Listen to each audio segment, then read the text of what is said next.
Rachel, would you record? Yep, we're recording now. Okay, good. Oh, okay. I assume you can, Sandy, can you hear me okay now on my phone? Yes. Yes. For those who don't already know, my computer mic is unreliable. So on all my meetings, I have to call in and do the audio by phone and the visual on my computer. So I will try to be brief, Sandy. But as president of the State League, on Thursday, I invited all local presidents and all members of the state board to attend the Zoom to discuss a press release from the League of Missouri, stating our position relating to a press release that the National League had a press release that had been released the evening before. So here is the State League's press release that went out yesterday. It's 2 paragraphs. Sandy was there. Sandy participated in the development of this statement. The statement is, the League of Women Voters of Missouri is a nonpartisan organization, supports the National League of Women Voters in calling for the immediate removal of Donald J. Trump from the office of president via any legal means, including and in order of preference, impeachment with disqualification, the invocation of the 25th Amendment, or resignation. And then it proceeds to a quote from me. My quote is, quote, League members across the state and the country believe that any elected official who encourages insurrection should be removed from office without regard to their political affiliation, says LWVMO President Evelyn Maddox. We believe that false claims of a fraudulent election by our president, Senator Josh Hawley, and other members of Congress who challenged the certification of the presidential election led to this week's invasion of our Capitol. Their words and actions pose a serious threat to our democracy by disrupting the lawful electoral process outlined in our Constitution, unquote. Now, I do want to remind everybody here that each of us we have our opinions, we may act upon our opinions in whatever way our conscience leads us, all right? The league just requires that a league member never, in the name of the league, express an opinion contrary to either a local, a state, or a national position. So that's where the league stands, folks. Just realize, no matter what you think, you can say or do whatever you want, but please, you not just please, but you may not do it in the name of the league.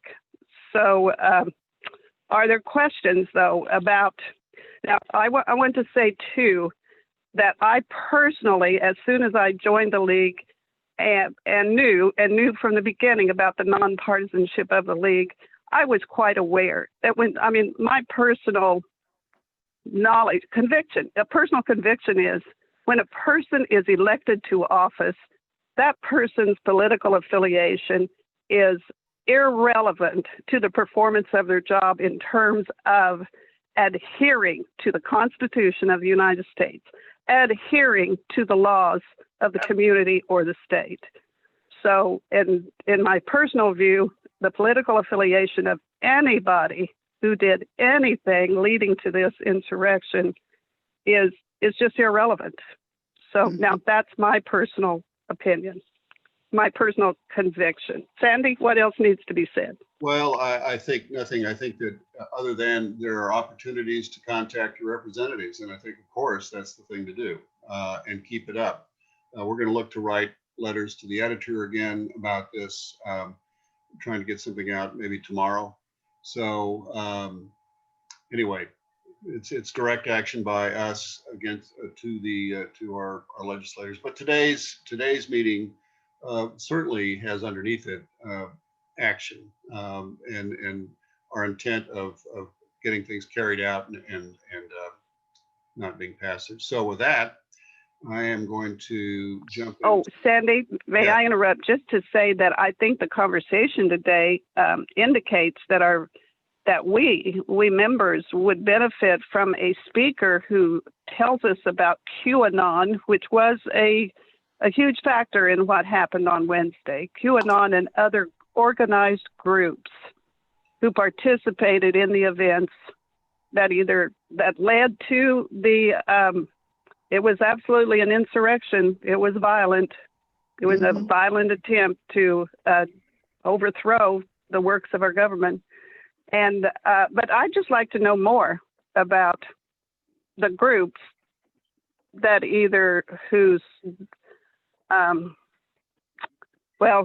whose actions led to the event at the Capitol, or who participated in the event at the Capitol. So that's just something to think about. I think that, from my point of view, I think the more pressure and accountability we can put on the elected officials all the way through their serving term and at the ballot box, or imploring them to provide leadership, now that they've all gotten religion suddenly, is probably the first thing we have to do. We've got to focus on the top-down stuff. But let's move on. All right, so here, everybody see that? Yes. Yes. Okay, well, here's program planning in a nutshell. All right, so first of all, just a little reminder here, courtesy of Mary's prod, the League's mission.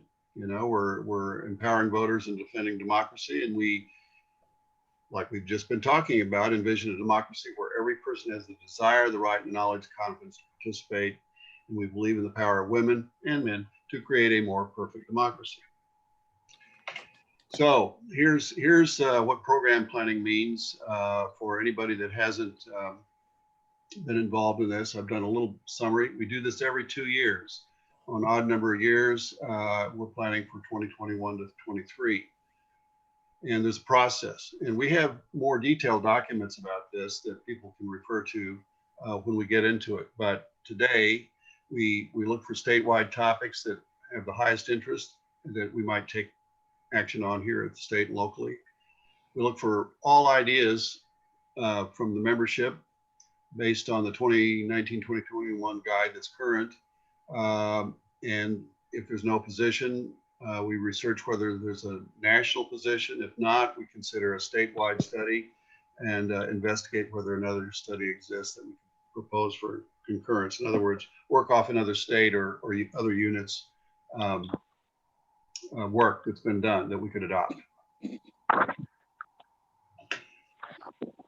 And then after we round up all of those ideas and positions, we determine what we are going to do, either change a position that's already out there or propose a new position for the upcoming biennium, and then make a recommendation of priority action based on an existing position. As I said, there's a defined process for this, and we have some detail. Evelyn put together a really good 4 or 5 page roadmap to help us with this. And then the work to review that and any proposed positions will be broken down into committees here at the local league so that we share the labor in getting that done. We're due to have all of this to the state board by the end of next month.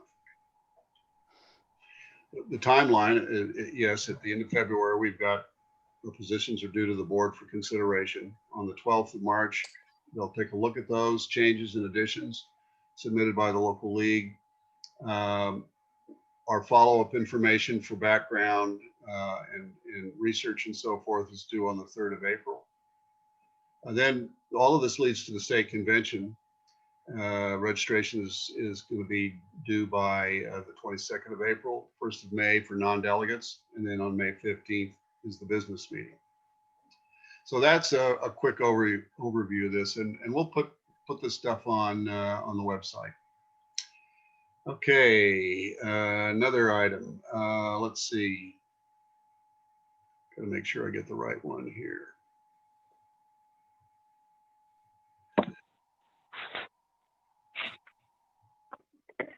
I have several. All right, can you see this? No, Okay, well, better. I see a telephone. I need to find this on my screen.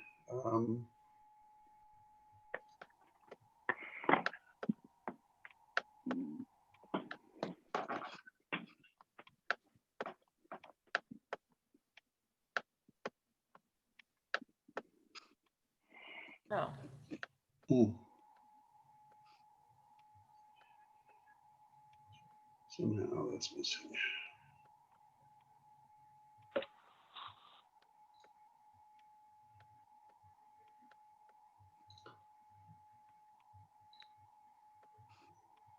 Sorry here, just having to find this local positions PowerPoint.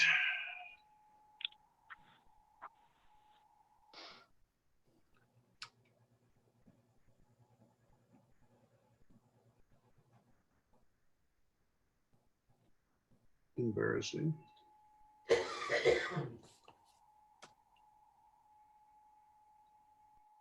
You know, I wish for every little Zoom issue that we had, somebody give us $5. We'd be rich. Like starting Our new fundraiser. Yes. a new square jar or something, yes. Zoom jar. Like our square jar. Yeah, Yes, yes, exactly. Caused by Zoom. all right, so there's the state program. Dang it. I can't figure out why I can't pull up the local. It's actually not taking more time than it would be passing out papers and making sure everyone found the right paper in their stack. Right. Yeah, it's It just seems that way. all right. Did everybody see that? Yes. Yes. Yes. Good. Okay, so the local positions here. Now, you can stop me at any point if you want to look at something, but all of this was in the e-voter. It's on our website. And so this is just to give a quick overview of what we've got here.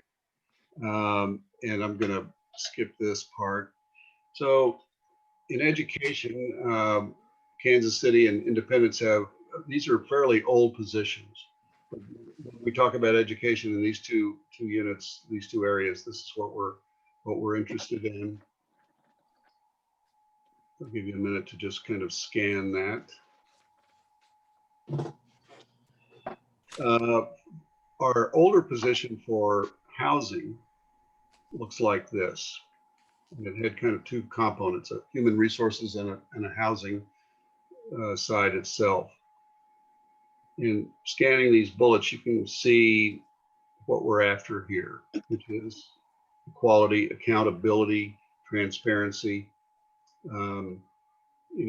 making sure that there was a lot more intentionality around housing for low and middle income people. This was updated last year and approved by the membership and the board and the work of Alice and Cheryl and several others here today. This builds on what was done before and puts a lot more specificity into the individual issues, really trying to flesh it out so that it's a lot more action oriented towards the city The council. devil is always in the detail.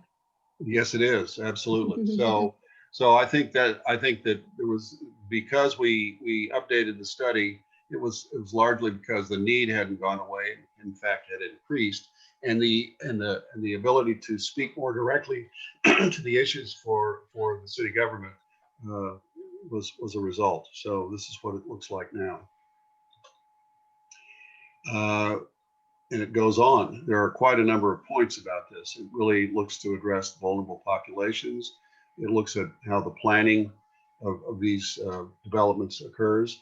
And it really speaks to issues under the tax increment financing process too, so that there's more emphasis on use of tax money for truly worthwhile development. And perfect segue, there was also a study done last year on the various incentive programs through the property tax relief.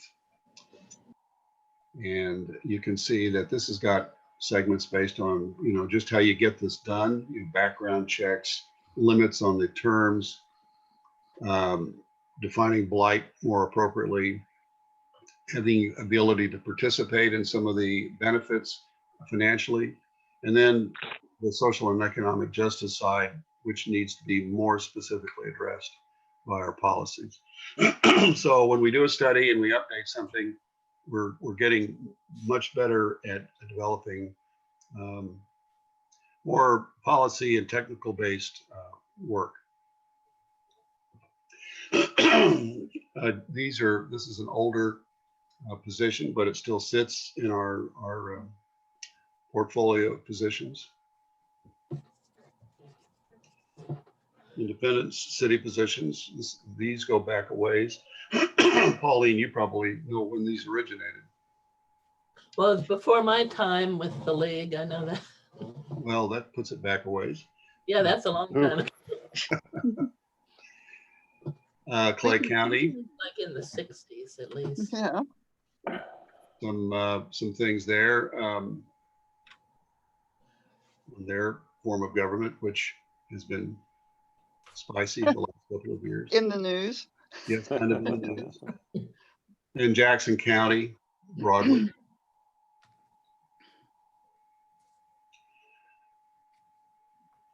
So we may, I'll just say briefly that we've had a lot of focus on Kansas City itself in the central city, but I think there's rightfully a move to start thinking a lot more about the countywide stuff in the other counties that are in our unit here, and applying some of our scrutiny to what goes on in those areas. And I think that that's something that's going to be more and more important, and we should pay attention to. And then just tri-county area broad issues. These are very important, but fairly undefined as to action, and could always use another look. We are always affected by the actions that take place on the other side of state line as well. Yes. Yes. The politics of that side. Yep, that's true. And it has a direct impact on us. And I don't know that we don't take enough time to work with Johnson County League, which is quite active in considering those sorts of things. And maybe we really need to think about some joint meetings simply to discuss. It may be of interest to coordinate some of our efforts with the league that is on the other side of the state line, so that we're not in opposition to one another. Yeah, or we can compound our strengths, so Yeah. yes, and they're quite willing to do that. I found them to be very accommodating. So that's it for local positions. Is there anything anybody wants to briefly ask about on that? Because those are just sort of refresher points. Come from 1816239. Okay, well, I'm going to look at state positions. As soon as I can get this. Uh-oh.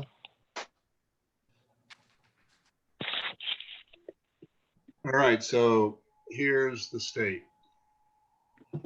And this one is, this is going to be kind of lengthy, but I'm going to pause. I'm not going to read these.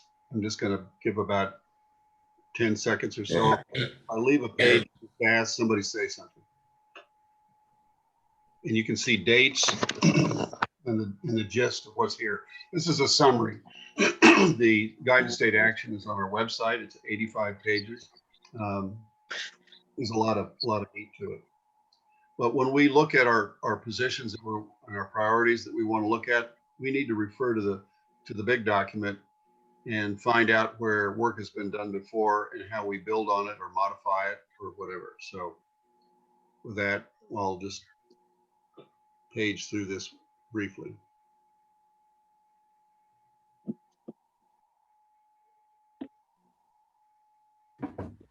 Alice, I'll come back to you because I realize I skipped you. So Sandy, is this where you're asking where we would like to see some input on the state actions? At this point, right as I go through this in review, yes, you can point at something, and Calvert will take a note of it, and then we can maybe bring it back in our priorities discussion. Is that what you would like to do? Well, the biggest thing that I have, and it's not up for discussion or explanation why it hasn't happened, but I truly believe that the guide to state action up on the website, although it says something updated 2019, that document has not been updated since 2019. It's a 2017, 2019 guide to state action. And there should have been one put out for 19 to 21, because at the next convention, which will be 21, it will be the guidance from 21 to 23. Peg, we just got the new one like a week or two ago, and we're in the process of, Pat's gonna update it. Yeah, I've sent it. It's not updated on the state's website. I thought it was. Oh, okay. Now, It's still- Yeah, Evelyn? yeah, I was told it's up there, but it may not be. I didn't look for it, but it did go out to all of, it went out at least to the local presidents with the instructions for this program planning. So you may be right, Peg, that it's not on the state website, but we need to get up there. The way you know it's the most recent version is on the inside front cover in the bottom right corner. It says January 2021. So it occurred to us that we need to date these versions, that come out. Well, you need to change the front cover of it then. it's been changed. It's done. It's gone to the board. It's gone to Pat to update the website, and I guess she just hasn't gotten to it yet. We have it available. So, Peg, does that That'll be it for me. check your box? That'll be it. Okay. All right. So One thing we need to consider is also the US positions. well, sure, but we're not going to do that every day. No, but when we're thinking of local, we need to refer back to the US positions, is all I'm saying. Always. And Sandy, one thing to notice for especially our newer members, what we're looking at here are the very abbreviated statements, and these abbreviated statements were not revised in this edition.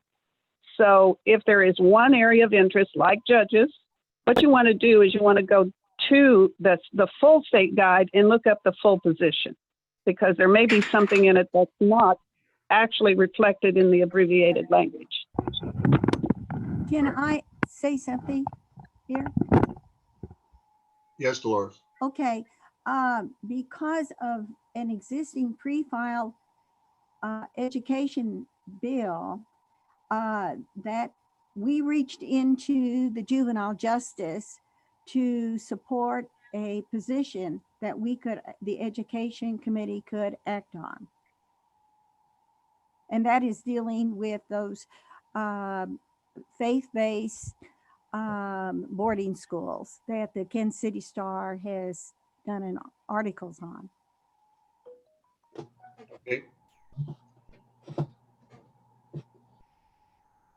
So we always have a fairly robust natural resources set of positions.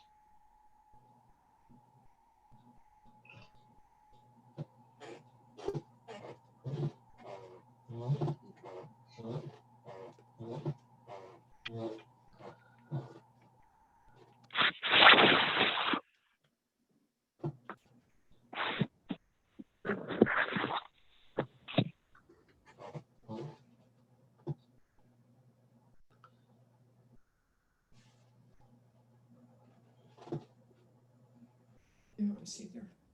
Charter schools are under social policy.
Okay, so a lot to look at, but that's the background. And again, these are all available in summary and detailed form.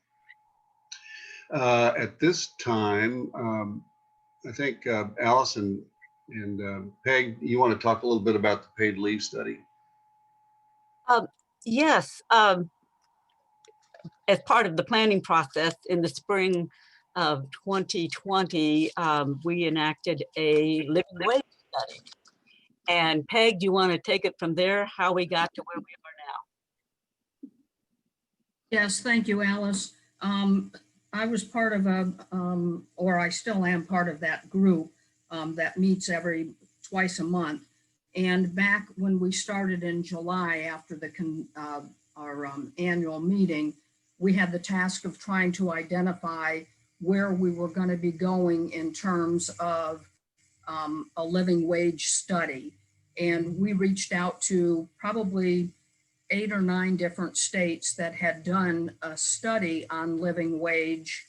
And as part of that, I reached out to the St. Louis League to find out if they in fact had done a study on living wage, only to find out that back in 2015, that the board of LWVUS met as a board and said that the living wage did not need to be studied because it was part of meeting the basic human needs, and that under the basic human needs, we already had the ability to lobby in support of raising the state or local minimum wages and adopting a living wage provisions. And so the work that we had done for 2 months really was already behind us, but I don't know where the miscommunication happened that we did not get that information. But in talking with the president of the league in St. Louis, they provided me with copies and documentation that was the LWVUS position. And so I followed up with our liaison, Joan Hunhout, that's probably not the right pronunciation, to also discuss with her about family paid leave. And did that also fall under the same position of meeting basic human needs? And she informed us, and I have an email regarding that on October 24th, stating that we could indeed use the policy position to advocate and lobby for family and paid leave. And so at that point, that is when the committee decided, well, did we want to continue to look at what does it mean and what does it look like to have some type of a family or paid leave? And so I think, first of all, we'll put something together, and that needs to be put, I believe, I don't know why it's not in the guide to state action, and or explicitly put it in ours so that we don't lose that history. But I think Alice is going to talk about how then we transition to the family and paid leave, unless anybody has any questions for me. If you need further information, Peg has a whole graph on living wage, lots of information that she has, and it's available, and I hope we can put it on the website. It's really important information. So yes, we pivoted to paid leave. Now, paid leave can be sick leave, family leave. It's we haven't defined it yet.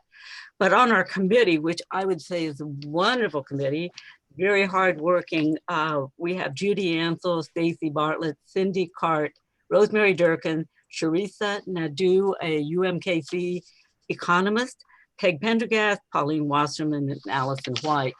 Everybody worked hard. Sandy, can you pull up the report just so I can skim through it quickly, or I don't know if you can. Let me see here. While you're doing that, I can just summarize it briefly. The research we needed was based on the fact that we don't have enough information to really embark upon a campaign. The reason this is important to study is we can do something with this. We can actually create a citizen ballot initiative, and we can get the state, if we can get enough signatures, get it on the ballot for 2022, we could change the laws in Kansas, in Missouri rather, for making sure that paid leave is required. And so that's a big, huge jump. That's the trajectory that we're looking at. So in order to build a case for the need for it, which I think is obvious to everybody here, you don't want sick people coming to work in your restaurants, in your food service, in your home care, and any of these direct essential workers positions. And so this study is what we know now, what is out there, what are other states doing, and what do we need to know? And therefore, if we can get the information we need to know, then we build the case. What we don't know, which is in this document, is what are the details, the data from the state of Missouri. So we put out this report to 3 foundations, the Missouri Foundation on Health in St. Louis, Health Forward in Kansas City, and Reach Foundation. A couple of others that have no money, so we didn't pursue. So this is sitting in their hands. I'm waiting to hear back from them. And it's possible that the St. Louis Foundation could do this work inside. They are very large foundation with lots of capacity. The people who could do the research are the Missouri Budget Project, who you've heard from Amy Bluen in the past, UMKC Center on Economic Information. They have actually responded to us. They could do the job in 3 to 4 months at $36,000. MU Columbia has a research capacity and they're interested as well. So that's where everything stands. We're waiting to hear back. If we get no funding, we'll have to prevail on somebody to do the research. Then we build the case. And in the meantime, we have to fight off any state legislative attempt to undo the citizen ballot initiative process. I have a question. This is Cheryl.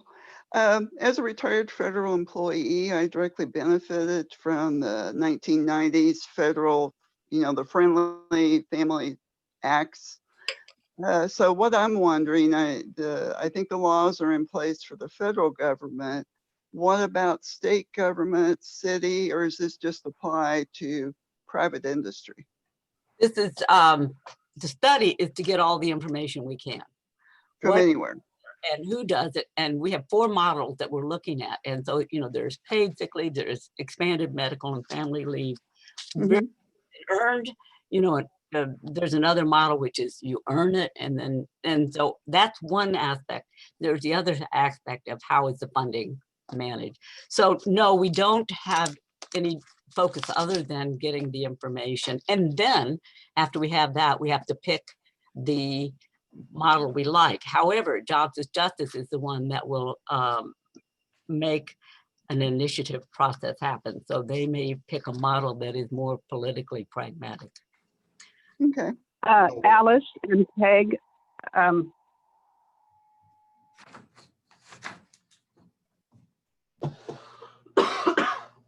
Go ahead, Evelyn. We've lost Evelyn. I guess so. hello, is now? Yep. Yeah. I muted myself, sorry. This question is for Peg and Alice. I do understand you're working toward a ballot initiative. Do you think, however, you might have a concurrence available with language that would empower the position on meeting basic human needs area, that category of our state positions? Are you aiming for that, or is that secondary? On living wage or the paid? The paid leave, yeah. The Oh, living we're- wage. I don't think we're anywhere near that at this point, Evelyn. Okay, We already know we can advocate and take a position on something, but until we have agreed or defined to what we want to do, I don't think we're going to be recommending that anything be put in the guide to state action. I think the guide to state action needs to have the information on living wage in there, since that has already been approved by LWVUS. yeah, well, the new updated league state guide does include the position that was passed at the last state convention having to do with minimum wage. So at least that's in there, but I can't, but it, unfortunately it does anchor it to the $12 number, but take a look. When you get the new one, just take a look and see if it's better, Peg, I guess that's the way to say it, if it's sufficient. And I would just add that Colorado passed family paid medical leave, paid leave, and they passed it in November of this year. So that is the closest we have to a nearby state that has done what we want to do. So in summary, we've got a starter document that we're seeking funding for a full amount of research, out of which then will be the ability to pick one or two models that we'd like to use. And then from there, try to turn that into an initiative with specific language for implementation. Yeah. Okay. I think one exception to that, though, Sandy, when you say we're looking for funding, the league is not looking for funding. This is not a league initiative to do a petition and or the study. Is that correct, Alice? Yes, we're not the holder of the money that should be provided by a foundation. It would be the research entities directly. Right. Okay, so we're hoping that someone will fund this research outfit to put all of the flesh on the bones of this approach. Got it. Let's move on now to your stuff with the Women's Equality Coalition, Allison, and that discrimination ordinance you're looking for. The Women's Equality Coalition, of which the League of Women Voters is one of the original and continuing members, has been working on the city council through many years, since 2014, to really adopt an internal mandate to eliminate discrimination against women based on the International United Nations Treaty as such. And so finally in 2019, the city manager approved a gender study. A gender study is needed to begin to spell out what is needed. So we have talked to the different city council members. The Women's Equality Coalition, is made up of, I think it's 11 women's local organizations, both Missouri and Kansas. So at this point, AAUW and Gail James and I have been doing research on the benchmark. In other words, the standards spelled out in the international treaty. Mind you, we women are not in the Constitution, and yet the League in 1972 adopted that position. The League has a pay equity position, so I think we're well grounded. So our report is a 6-page report that addresses the city of Kansas City government in relation to women in appointed and elective office. In fact, half of our council are women. More than half of our department heads are women. So that's a big plus. That's a lot to brag about. But then you go on to gender friendly, family friendly policies, workforce, women in decision-making roles, pay equity, which the gender study will find out how every woman and every position is matched up against men in terms of wage. And if there's disparities, that will have to be remedied. We also look at accessibility and safety and protection. So we have recommendations that are coming out of this. And we also have some graphs that show the areas of serious disparity. And we, in our recommendations, have found resources from the auditor's report, from the fire department's 6-point plan, and the neighborhood community services around domestic violence. This report is asking for an ordinance to put in the administrative code these standards, and then to establish a women's commission for which the league would have a seat at the table. That is, we're hoping that Park Shaw and Boo will sponsor. We've talked to Melissa Robinson's staff, and that's what it is at this point. It's beginning to get an uphill trajectory. Very good. Are there questions for Alice on that? Good job. Yeah, Not a wonderful, question. wonderful work. Okay, well, now we come to the exciting portion of our program where we look at priorities and see what we might do to select a few. So the board got together and we put these on the table for everyone's consideration. And we are also entertaining any additions to this list from you today here. So I'm going to go through these fairly slowly. We have kind of a short title and a short summary of what we're talking about here. I think you can see all my toolbar in the way, is it, when I share this on the first line? Nope, you're fine. Good, okay.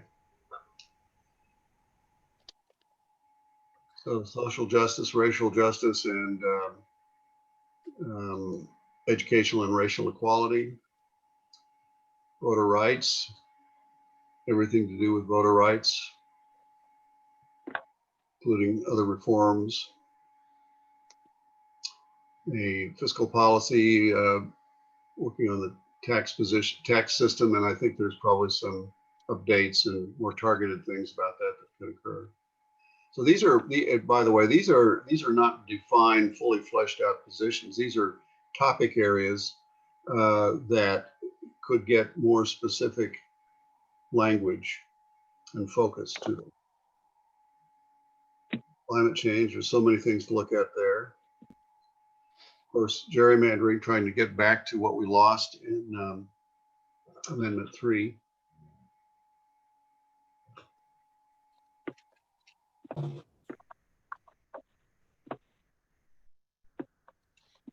Is there anything specific about what we're going to do on gerrymandering, like actively monitoring, the redistricting that's going to be happening this year?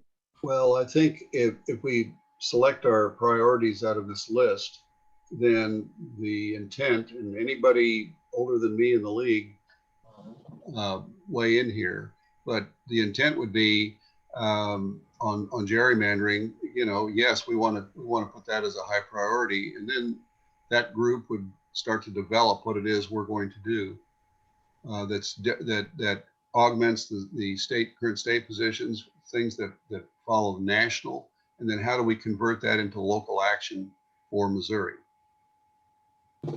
So we have to consider all of our levels of the league and take advantage of the information and the work that's been done elsewhere. But at the end of the day, and correct me if I'm wrong, anybody, the idea and the intent is to target this specifically at what we want to do here in terms of re-engaging in the Amendment 1 fight that started three years ago, or whatever it was. So yeah, I think we have to focus these things. These are just topic lines that get the conversation started today.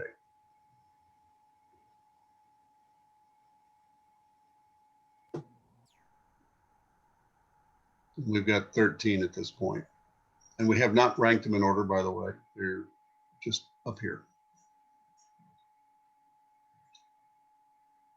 Do you have a page where we can see all of them at the same time or not? Well, I erred on the side of big enough so everybody can see them. So no, Sure, well, good idea, good idea. I'm happy to scroll back and forth through the list. So give everybody a chance to look at this some more. Sandy, Yes. does advocate mean doing something like with the legislature and whoever? What, right? It's a verb. Yeah. Okay. Okay. That's appropriate for the education committee, right? Right. Okay.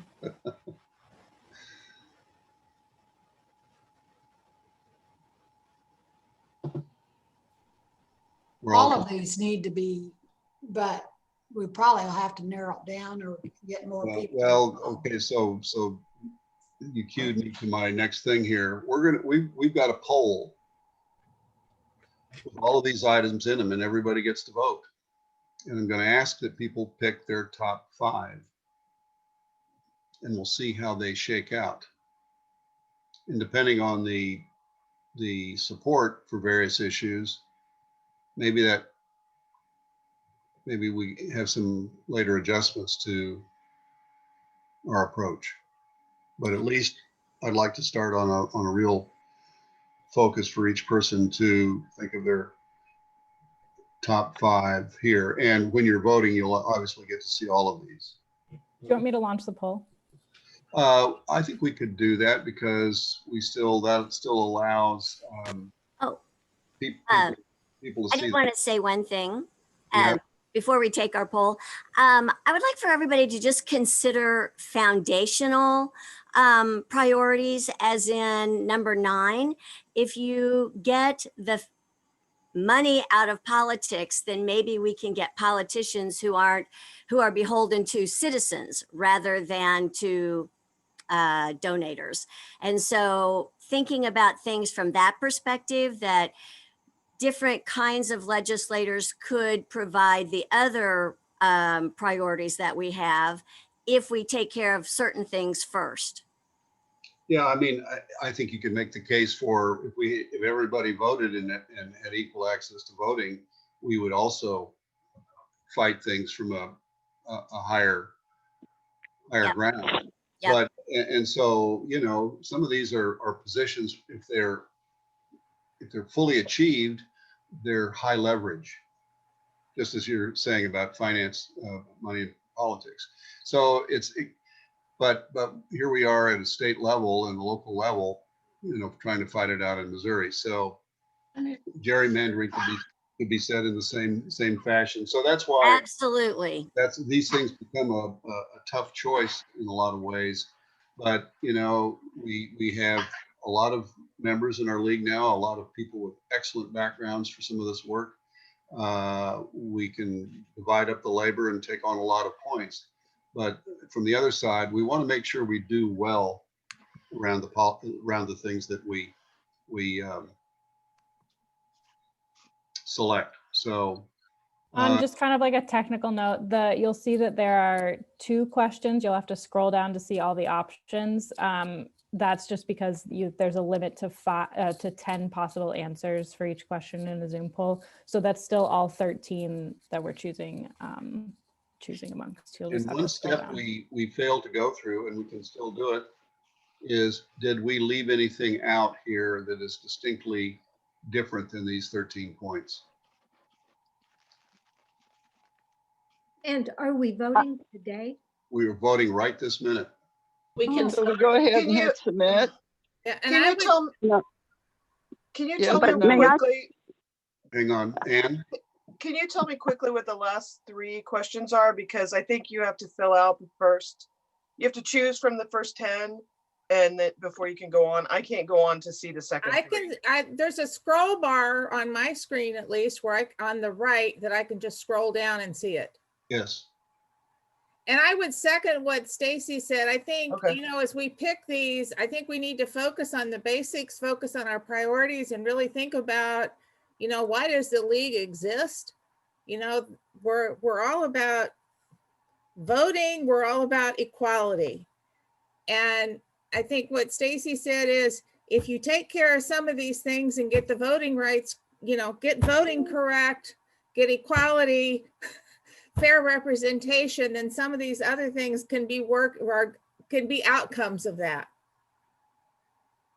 Can I just say, what about criminal justice reform? Did you think of that one? It's in here. Oh, where It's is in it? I haven't seen it yet. First one is Scroll down. Social justice is in that part?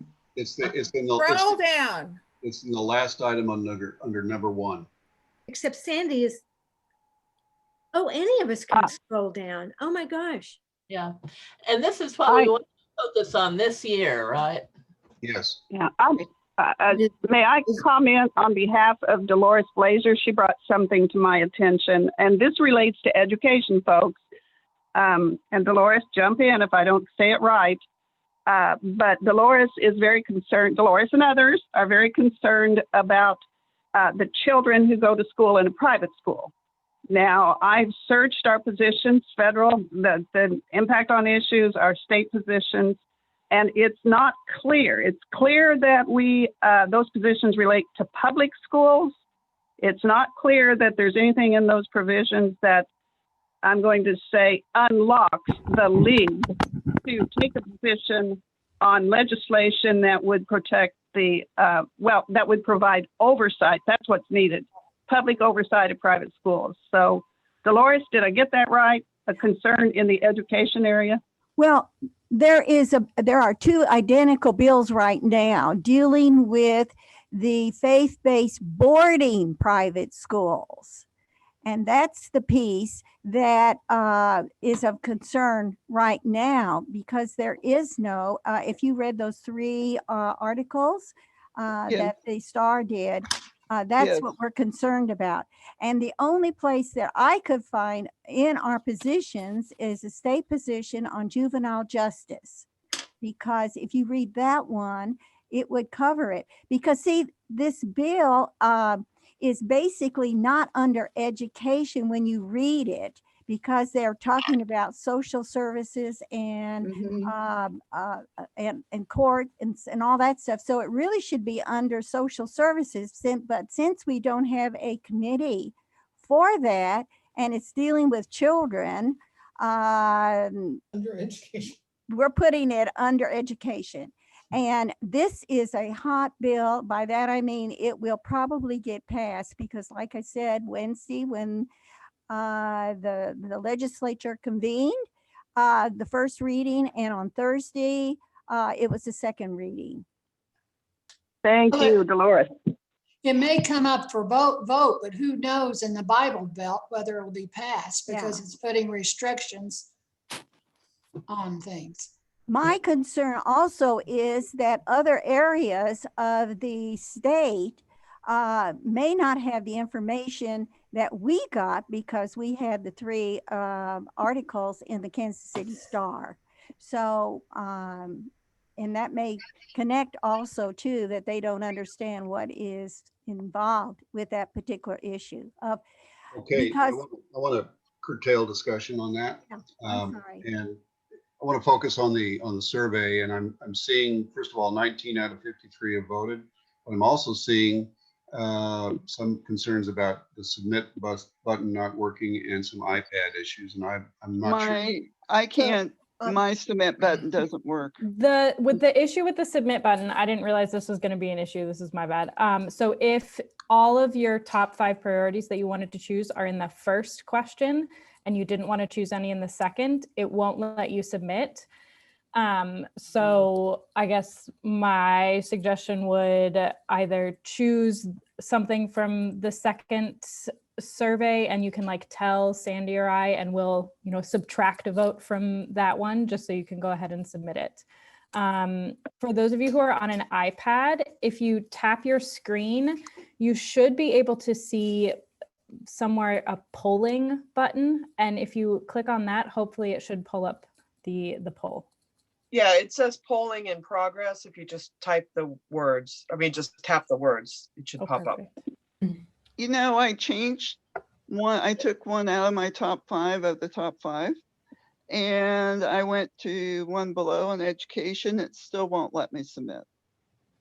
You're not in the second tier. Wait, The bottom below number 2 is national popular vote, reproductive choice, and equal rights amendment.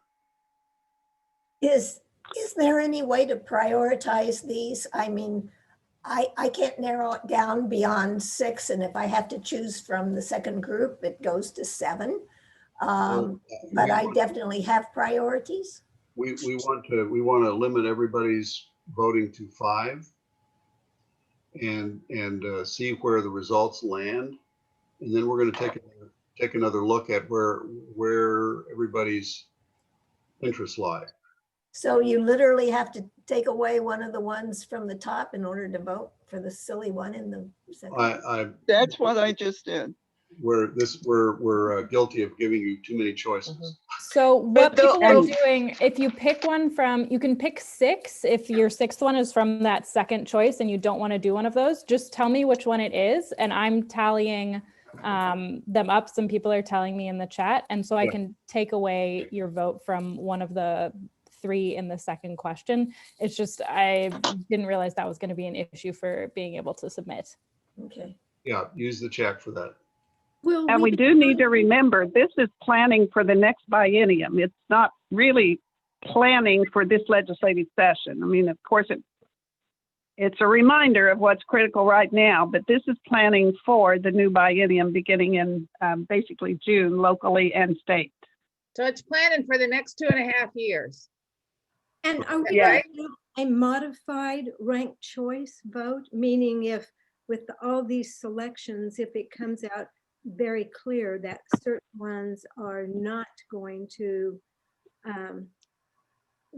win, that people who voted for those could change to the ones that are more likely to win to still be able to have some input? Well, let's just see what 54 votes finally submitted give us. 54 participants. And I'm just going to count on that giving us some sort of indication of where things lay. Cheryl Barnes made a comment about if everybody wanted to get their 6th to be equal rights amendment, because we're all for that. Of course, there's another popular one in section 2 with the national popular vote. That would allow everybody to then hit their submit button. But somehow excuse me, I somehow I can only do audio now after I hit the submit. So I will say publicly, I wouldn't mind the national vote, my vote for national vote, to be changed back to gerrymandering. So. And let me just make a case a little bit here for gerrymandering. It's a priority of the National League, and the state league took a position, and we worked hard and we failed to be able to keep Amendment 3 from passing. And so right now, gerrymandering is going to be happening, and we have to monitor it. We just have to do that, or we'll see how people vote. Okay, well, I guess one of the reasons I really ask for us to pick priorities, at least for me personally, I feel like we dabble in a lot of things. And I felt like this past year, I know Mary Lindsay did a great job for what she did on Amendment 3, but I feel like our league could have done a lot more, could have gotten started a lot earlier and made a much bigger effort, but we did not focus on it.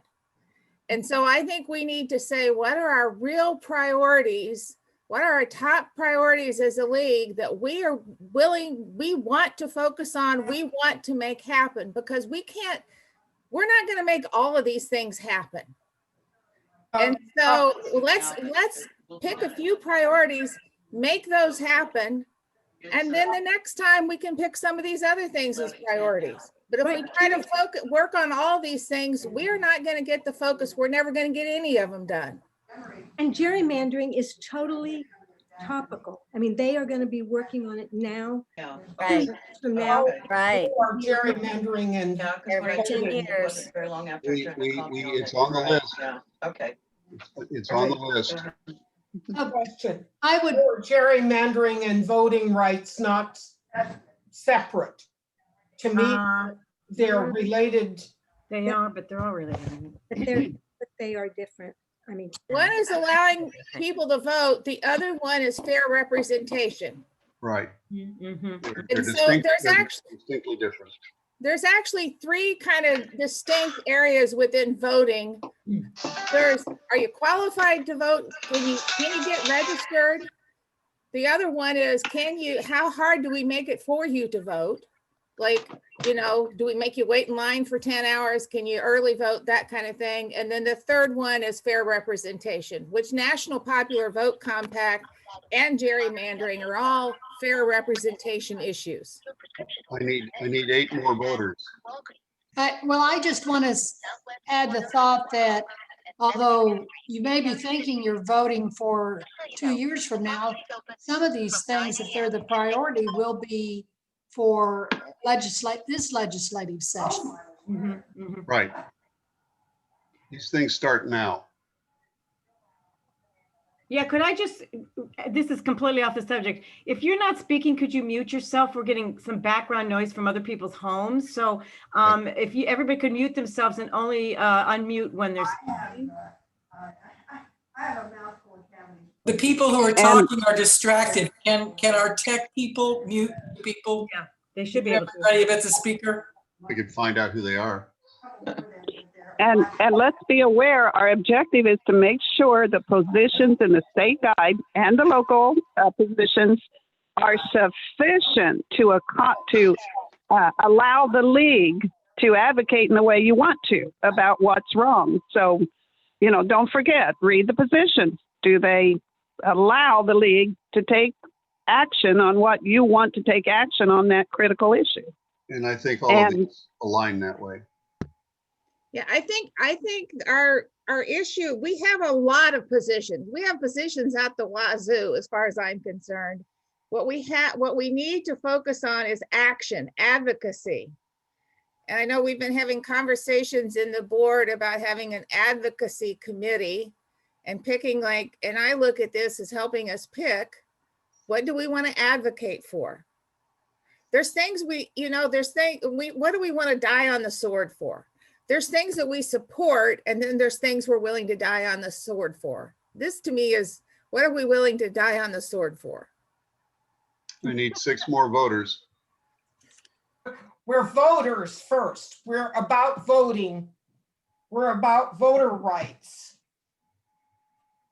6 more of you need to exercise your rights. Yeah, I can't vote. I'm doing it verbally.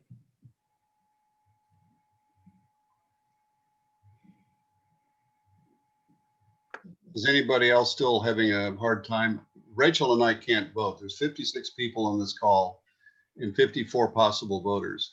Neither Rachel nor I can vote, but And Joe Matthews is the other one. you're one of them. So the 6. I'm just listening. There are 5 others who need to be voting. I believe I voted, but is there a way to be able for me to see something that I confirm that I got my vote in? I know I sound like a general. All I can see is 48 of 54 have voted, but So Rachel, if can you see? I can't see who has voted. If you hit submit and the poll disappeared, you have already voted. You can look, there should be a button for polling or polling in progress. And likely if it's there and you click on it, it'll let you know if you've already voted. If it's not there, I would say that definitely means you have voted. And Rachel, you got some people have sent their votes to you via the chat. Yes, I'm doing my best to tally.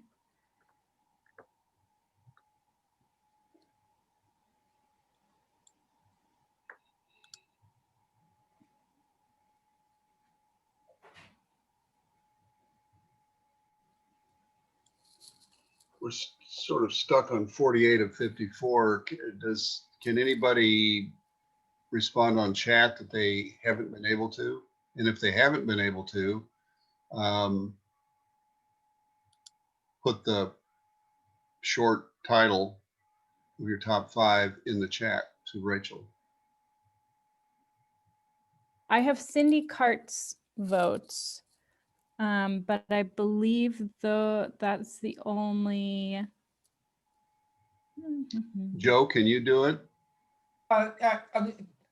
Sandy, I can't read anything on the screen.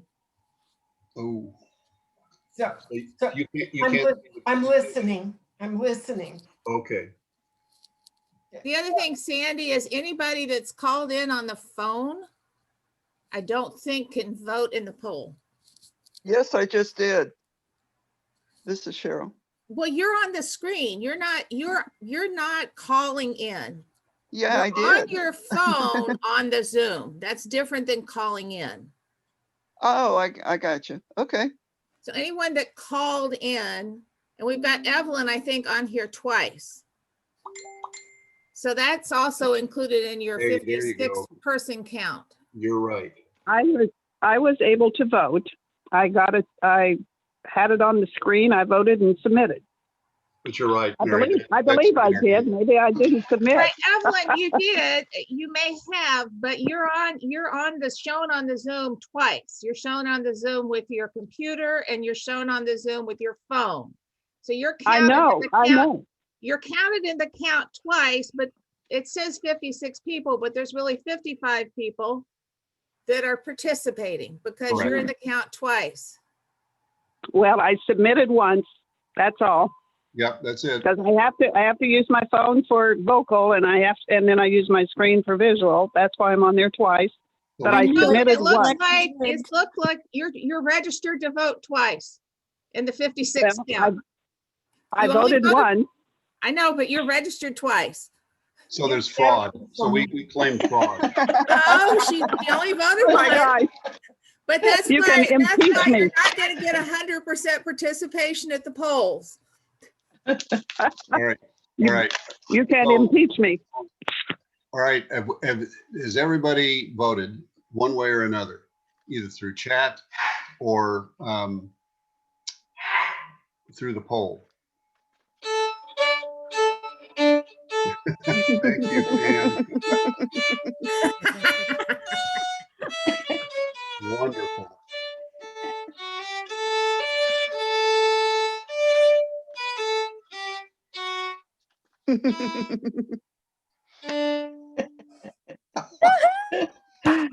Fantastic. All right. Well, look, Rachel, is there an output, or are we just going to read from the screen? I can end the poll and share the results, but just keep in mind, everybody, when you're looking at the results, these are all of the votes that were cast. I can't take away the votes. So like here we on are. this. We're at 88%. With a little bit of a bump for Evelyn being in there twice. So we're probably 90% have voted. And Okay. let's go ahead and take a look. Alrighty. Okay, so you should be able to see the results now.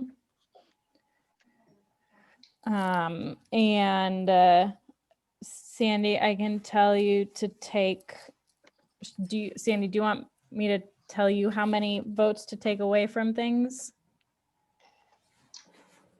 And add 2 things? Or I can do it myself. You can do it. And my question for you would be, I just expanded the screen all the way up. So what I was going to try to do is, can you share the full size screen, Rachel? Do you mean the? I just clicked, I expanded the poll results, and it's got my whole screen now, which gives you a good look at everything at once. So if you can share it that way. I don't know how to do that. I'm not sure that I can. Anyone can do that on their own computer. All you have to do is click on the the square at the top of the pole, Yep, and it maximizes your view. yep, do that. What square? The top of where it says polls, I don't know what it looks like on your phone, Cheryl, because you're not on a No, computer. it's not there. What you're talking about isn't there. Okay, well, then I can't help you. Oh, well, thank you. Mine All right. just say close or minimize. I hit the minimize and now I can't find it at all. But if you hit maximize the box, It didn't have one. Really? it says polls at the top, and over on the right side of that, there's a minimize, which is a line, a square, which is maximize, and an X, which is close. Mine just had the X and the minimize. We have a different Maybe it's already presentation, Mary. maximized. Mary, I don't have that either. It's just we all have different presentations. What is the meaning of the red? The red is just for ones that got the most votes. So it helps, I think, just to. Well, So you only have two that has red. Yeah, so the voting rights got the most votes in that first question, and national popular vote got the most votes in the second question. Although I will say national popular vote was one of the ones that a lot of people just like put their extra That votes was so they me. could submit on there. That was me. Yes, Yeah. yes. Oh, really? So Okay, give so me, give me a second and I will add everything up. Also, Sandy, do you want to tell me what your votes are so I can add them?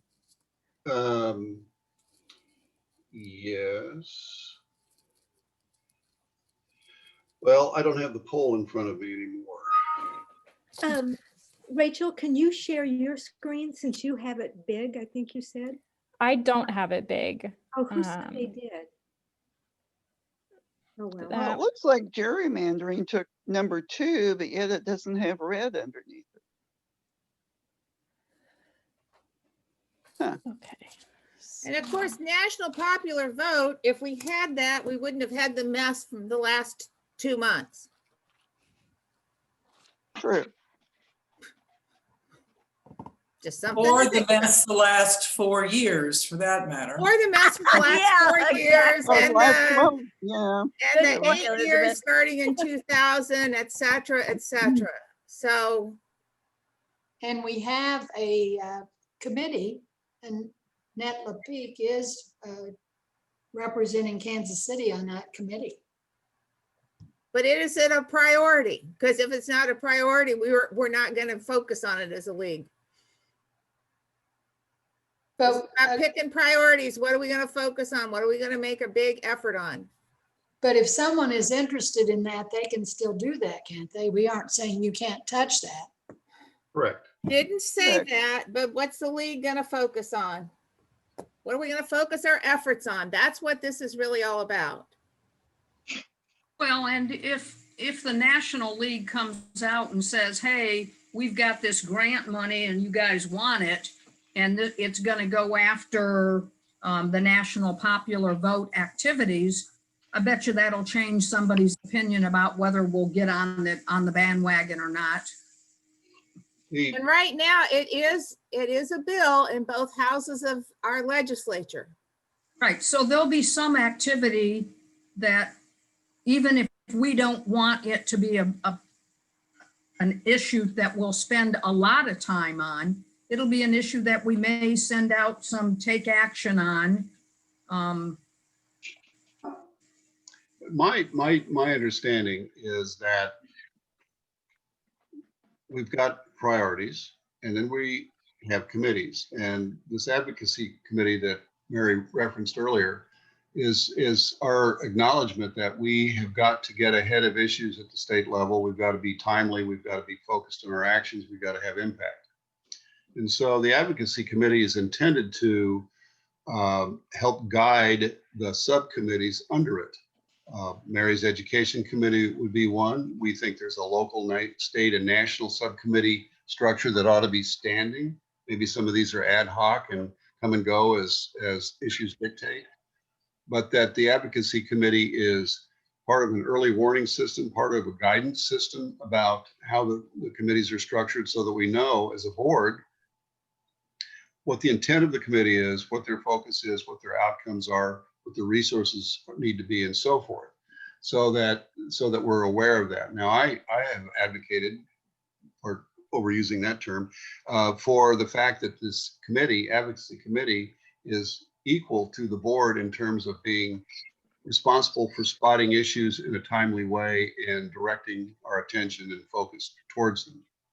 So it's you know, we've called it legislative before. I think there's been other names before, but we've settled as a board on the term advocacy committee, with you know, a structure underneath.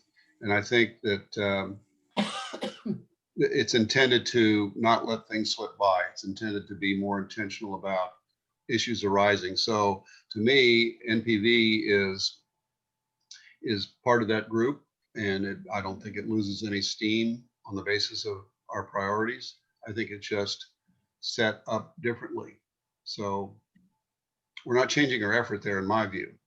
We're simply trying to define better what the league's broader priorities are for the year, and then how these other committees with their separate issues function.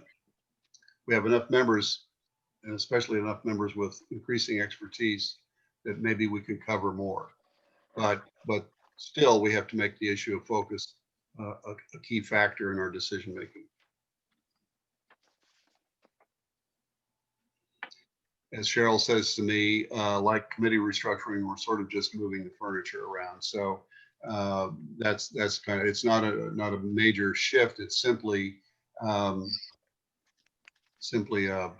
Focus the energy. There you go. All right. So Rachel, where do we come out?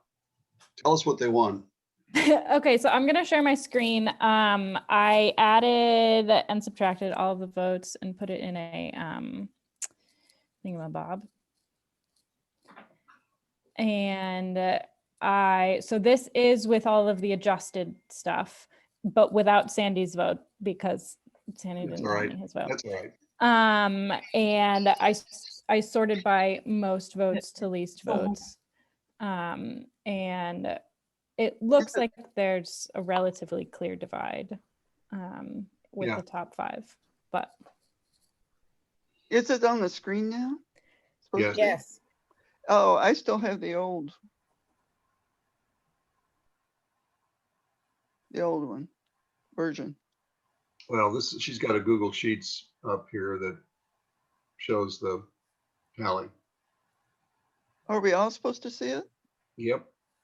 Oh, well. Cheryl, don't look at the poll. Look at the window in the Zoom link. She put a spreadsheet in the Zoom window. I don't see a Zoom window. So. Okay, click your Zoom icon. I don't see a Zoom icon. Okay, go in your lower right and bring your cursor all the way down off the page and see if a Zoom icon pops up. Nope. Okay. Are you on an iPad? No, I'm on a Android. She's on a phone. Okay. I'm on a phone. So there's no cursor or, you know, okay. It's my finger. So on an Android, how do you see what app is open? It just kind of pops up. Why don't you just close the poll, hit that red X on the poll that's probably on the front part of your screen, and see if there's no red X. Okay. All right, well, we tried. Can we just read them to her and go on? Yeah, get a paper and pencil, Cheryl. You know, all of a sudden it came up. Thank you. Can I make a suggestion, please, for future meetings? Because everyone who happens to have a computer, join the meeting on a computer, so we don't have all these different devices and people don't know how to use them. Because helping people who are on different devices just doesn't work. If you're not on the device, you don't know how it works.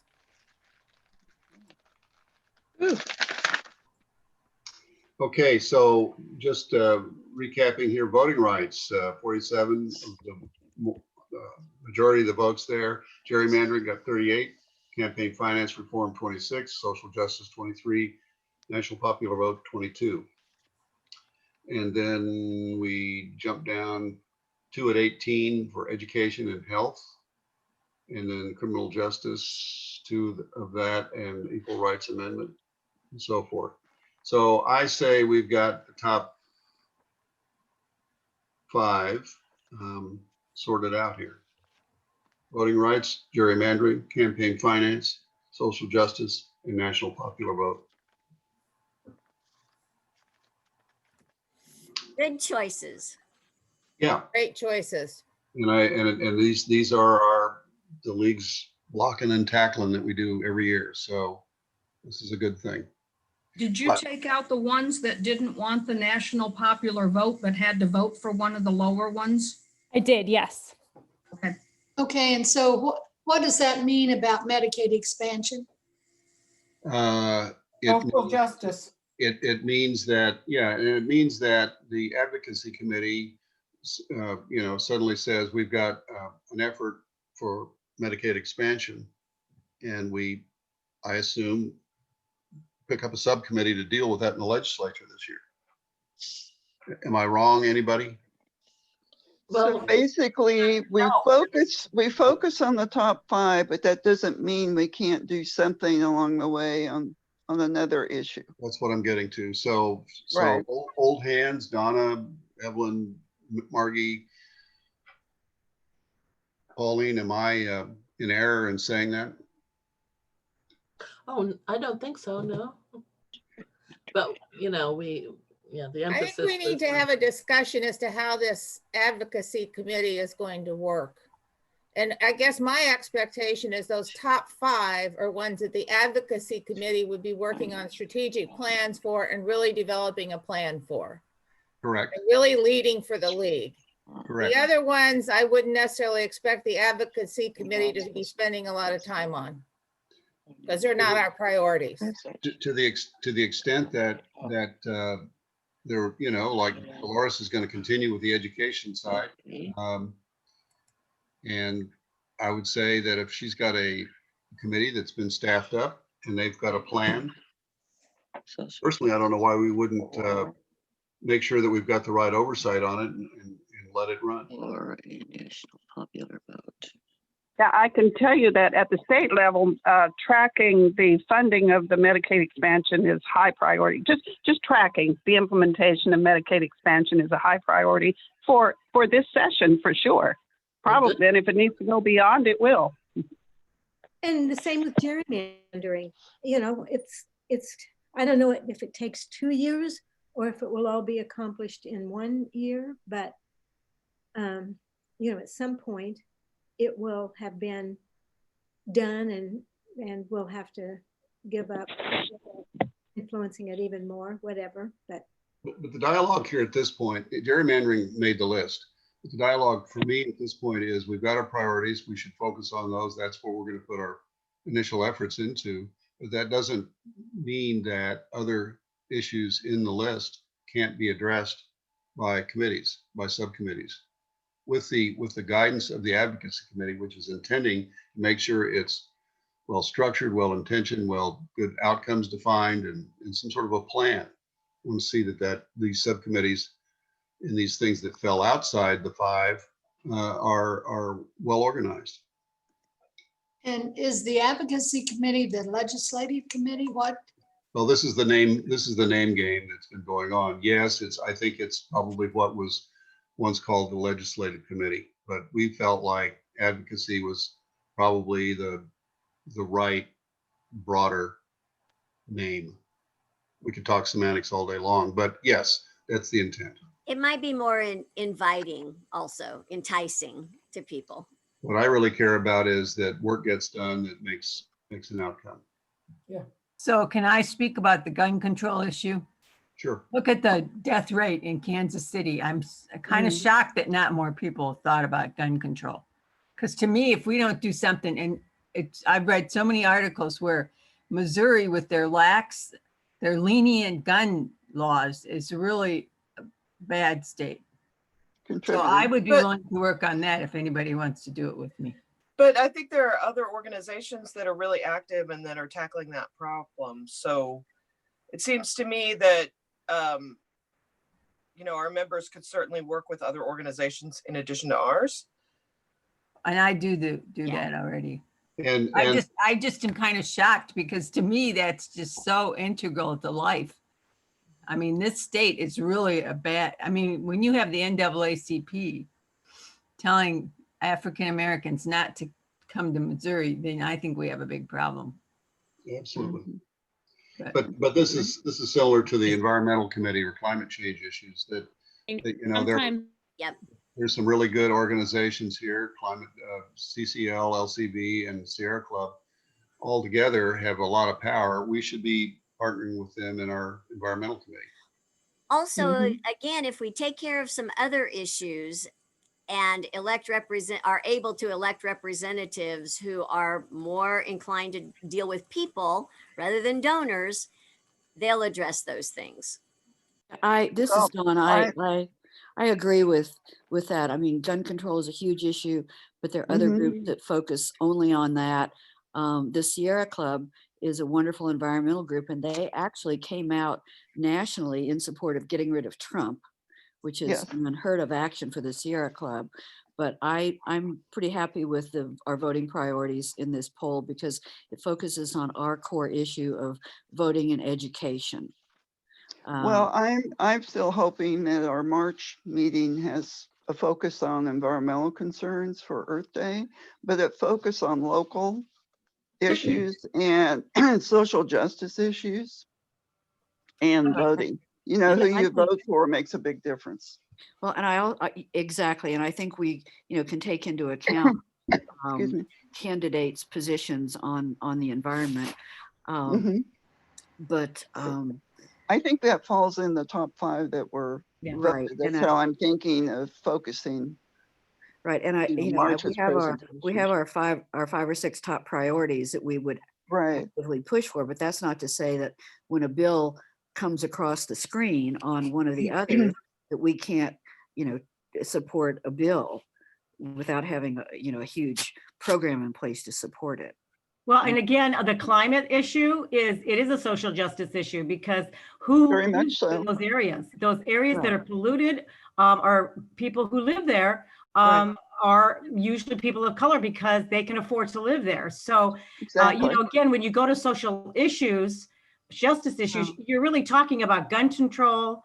You're talking about a lot of that stuff, and they're all interlinked. I think it's really hard for us. I mean, I know we need to focus more specifically on each of those, but I agree that they're all interlinked. And I think that we should partner with organizations that are out there already who are focused on some of these things. Right, you're right. I did, as a retired lawyer, I did a lot of environmental type work, and for years, and there's a whole field called environmental justice, and it focuses on the idea that, the trash dumps are always placed and the toxic waste placed.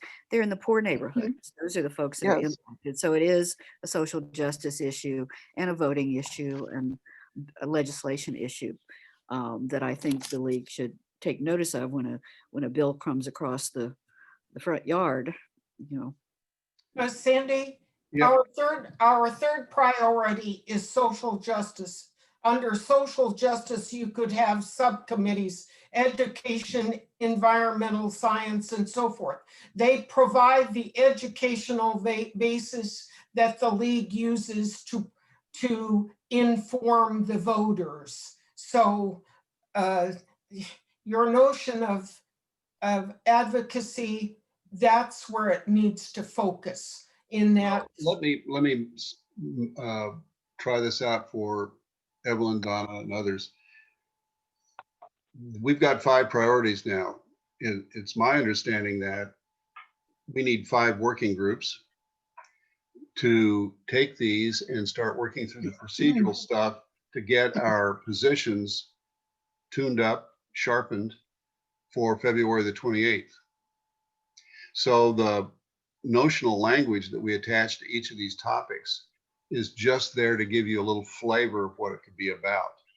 And again, Evelyn, Margie, Donna, somebody jump in, but it's my thought that what Joe said, we really tailor this to the issues that we want to be more focal about under social justice.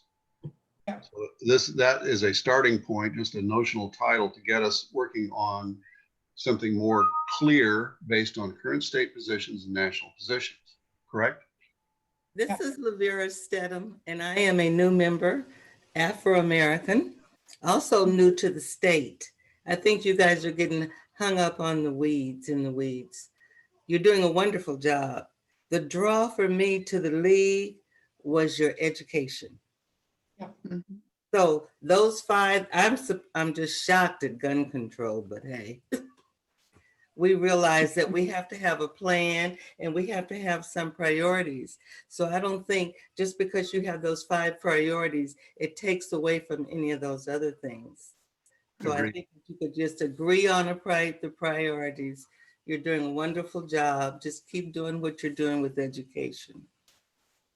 That all falls under social justice. Yes. I mean, gun control is a social justice issue. And so is prison reform. Yeah. You can have all kinds of subcommittees on topics that prepare educational material for our voter education. Sandy, I think what you said was spot on about preparing for recommendations to the state board. It was spot on. Now, I'll let Donna or somebody else speak to whether it certainly applies locally, all right? Because I think you have a different deadline locally that has to agree with your annual meeting. But I'm going to let Donna or Peg or somebody tell people about that. Donna, are you still with us? I'm still with you, type thing. Would you believe I'm speechless? No.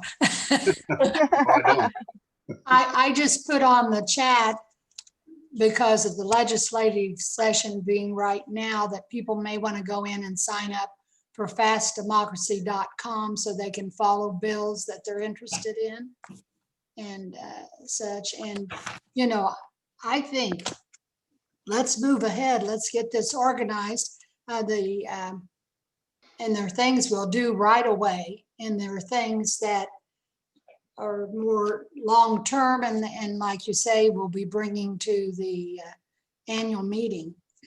But these priorities we did, I think, can start right away. And my approach is that we need to pick some people to lead each of the 5 and get some people in there and start working through the process. Right, because I you know, my concern about the, if we're just changing the name of the legislative committee, we need to do some calling and be sure that people are, you know, that's what they thought they were signing up for, I guess. And Sandy, since gerrymandering is the second highest priority, I think it's appropriate to announce that Sarah Starnes, a Kansas City member, has agreed to partner with Sharon Schneeberger of Columbia League to lead our statewide efforts. I'm going to say against gerrymandering, which right now is all about tracking the the appointed commission. I don't even know if it's been appointed. So they are going to host a Zoom, and they're going to invite all state members to attend, thinking that would be a happy problem if we have too many attending. So watch for that announcement. But so Kansas City has one person already linked into what the state is doing with gerrymandering. Now that doesn't mean you need to stop thinking about local, though. Well, don't mean to stop thinking about local. Gerrymandering is the state issue. So, but what we contribute locally is exactly what Mary was talking about when it came to Amendment 3. So we need to take Sarah as our head of that committee, and then we need to see how our local resources are deployed in that way, and either develop or share the mission statement of a particular work plan that they've got to deal with it. So just as an example of how to structure that. So Because- to me, having Sarah lead that Mhm. is, we're already down the road. That's great. Yeah, and because we didn't have that as an option to sign up for, anyone that's interested in working with Sarah, I imagine would be quite glad to hear from them. So she's very heavy in Democratic Party issues. So this is totally nonpartisan, correct?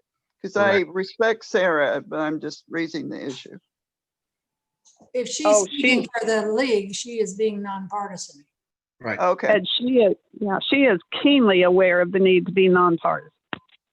Alrighty. Okay, so I'm feeling like we've kind of hit the end of the line here generally. I don't want to debate individual issues particularly. Are there any overall questions people have they need clarification on? I assume we will be receiving a very comprehensive email that kind of summarizes all the conclusions and anything about them that have been fleshed out at all. Yeah, well, I think we'll get a e-voter out that's got a series of things. There's some national popular vote compact information we want people to get behind. There's some other,